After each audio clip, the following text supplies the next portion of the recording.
અમરેલીના વડિયામાં 21 વર્ષીય યુવતી પર સામૂહિક દુષ્કર્મની ઘટનામાં પોલીસે 2 આરોપીને દબોચી લીધા છે. પ્રેમી અનિલ દેસાઈ સહિત સોમાભાઈ અલાણીની ધરપકડ કરવામાં આવી છે. પોલીસના જણાવ્યા અનુસાર પ્રેમી અનિલ દેસાઈએ જ યુવતીને લગ્નની લાલચ આપીને મકાન જોવા માટે કુકાવાવ બોલાવી હતી.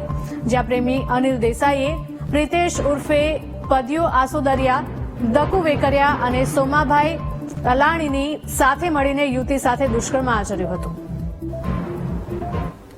એક મહિલાને લગ્ન કરવા બાબતેની લાલચ આપીને બોલાવેલ, એમાં કેટલાક સમયે તેની સાથે શરીર સંભોગ કરેલો અને એ બાબતેની વિગતવારની ફરિયાદ વડિયા પોલીસ સ્ટેશન દાખલ થઈ ગયેલ છે. આ ગુનાના કામે સંડોવાયેલા 2 આરોપીઓની ધરપકડ પણ કરવાની કાર્યવાહી હાલમાં ચાલુ છે. હસ્તગત કરી લીધેલા છે. એની વિગતોની કાર્યવાહી કરી એને એરેસ્ટ કરવામાં આવશે.